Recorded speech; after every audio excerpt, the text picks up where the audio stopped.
So to remove this part from the silver part, you need to, there's some clips on here. I've already taken mine apart, as you can see, but on the black part there's these clips. There's one here, one here, one here, one here, and one here, and one here, and they come out on these holes here. They show.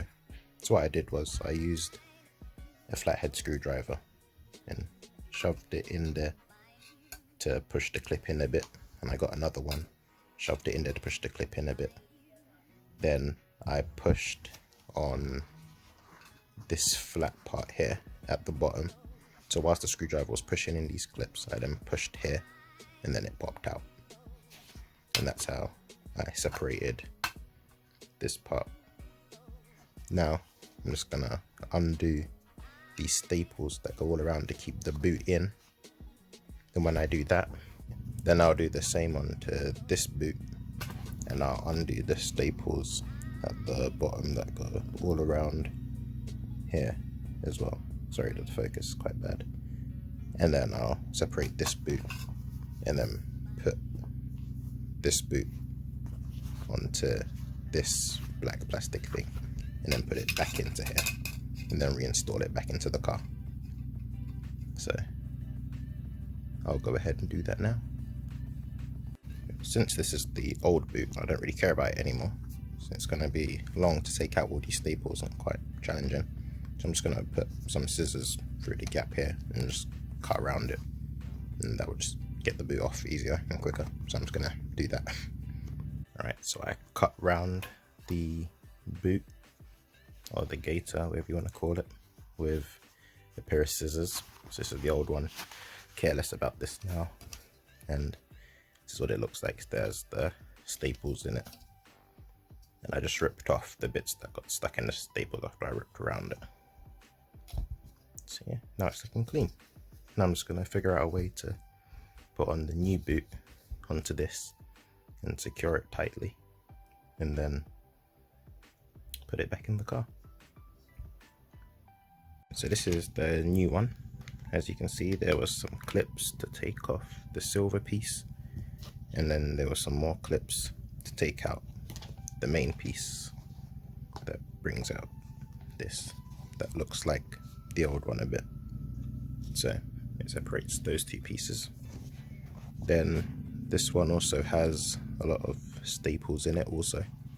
So what I've done is I've just opened up the staples on the inside using another flathead to just pry them open. Yeah, it's a bit time consuming, but this is the new one that we're going to put on, so I don't want to cut around it here. I'd rather take out the staples than just slide it off.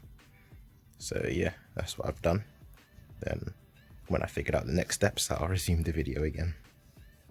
The staples are out, as you can see there, and there's no more inside of this, so the boot should just be able to come free like that. And there's that final piece that was holding it in, so that can go on the stash of the others.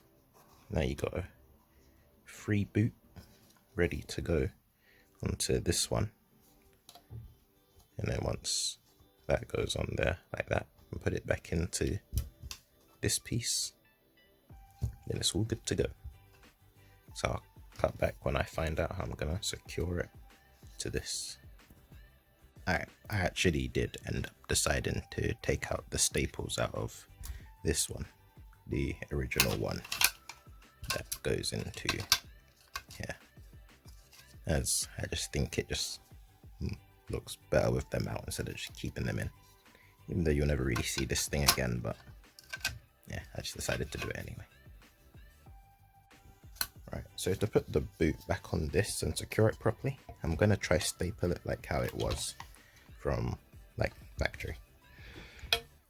A staple gun, I think it's called, would be more efficient in doing this, but I don't have any of those, so I've only got a normal stapler. So I'm going to try just put this onto here, maybe like this way, or this way or something on this piece of wood, and then just try push this onto it whilst the boot is on there, and try staple it on there, and I'll see if that works. So if it does, I'll cut to the clip where it's all stapled on. If not, if you have a staple gun, you can just put the boot over there and then just bang, staple gun it in there, and it will be all good. But yeah, so I'll cut back to the next clip where hopefully I have the shift boot on here. Right, so I've got 2 in at the moment. I'm just going to put 2 in on each side. Now this isn't the ideal way of doing it because it's very long and time consuming, but what I do is I've just got my regular stapler here, and then I just push on it like that and get a staple out. Yeah, there we go. And then I push it through the material, then I guide it into one of the holes that are already there from one of the staples that I've already pushed out. Then I just flatten it at the back with a set of pliers so that it stays there. If this focused, that'd be nice, but I don't think it's going to. Oh, there we go. Oh, and it's gone again. Yeah, no, I flatten it back again so it's in there good, but because it's so time consuming, I'm only gonna do 2 on each side, or maybe I might even just do 1 on like this side or something, but it's in there and it's getting the job done, but it's just long. So I'll be back when I've finished it up. Alright, so we've got the new shift boot onto the old plastic piece now. I've only secured it in at the top here by 2 staples and at the bottom here by 2 staples, but if you have a staple gun, feel free to put in these side ones as well, but I'm just gonna not do that as it will take very long, and I feel like with just having 2 at the top and 2 at the bottom, it should be secure enough, especially when I put it back into this casing. So I'm just gonna shove it back into this casing now and clip it in, and then I'll start recording from there again. Alright, so it's all back and clipped in to the original, what would you call it?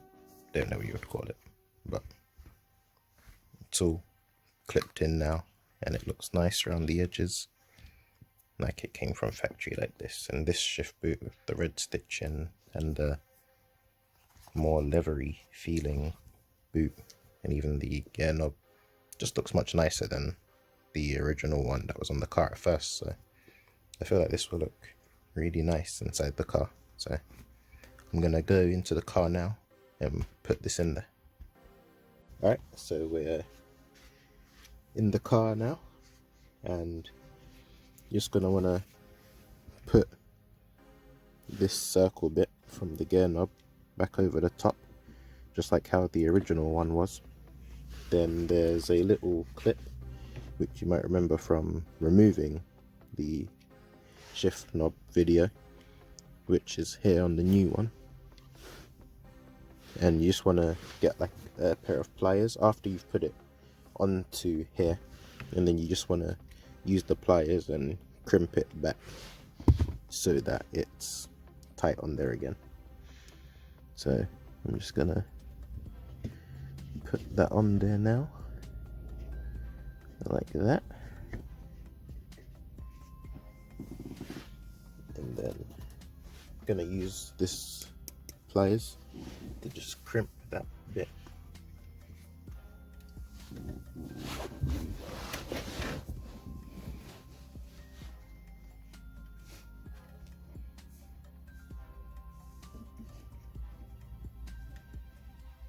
Might be a bit hard to see, I'm not sure if you guys can see it on film, so if you can't, sorry. But you literally just want to squeeze it together.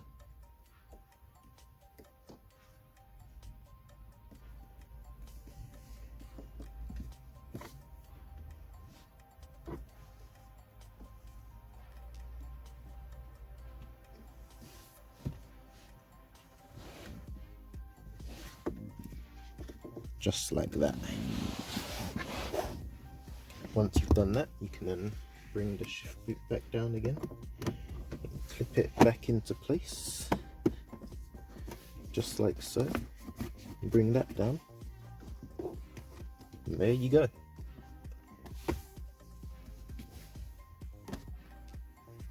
Now I've got a Golf Mark 5 and 6 shifter in the Polo Mark 5. From what I've seen on the newer Polos, you can get a shifter that looks just like this as well. So I feel like you'd probably save yourself a lot of time if you just buy the one for the Polo. But for the newer model Polo, if this surrounding piece is the same, but if it's not the same as this, and you get it, it will be the same process that I used with this one. And if you buy the Golf Mark 5 and 6 one, which is this, then it will be exactly the same process that I did in this video. It wasn't too hard, just time consuming, I would say. But if you got like a few hours, or not even a few hours, a few minutes, then you can bang it out in under an hour. So it's not bad. It's on there now. I like how it looks a lot. I like how it feels.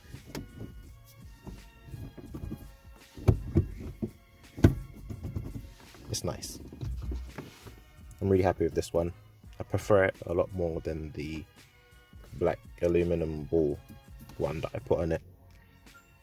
So yeah, I really do like this one a lot more, especially than the original stock one it came with also. So yeah, hopefully you guys like it as well. If you did, feel free to like the video, subscribe, do all that stuff. And yeah, till next time, peace.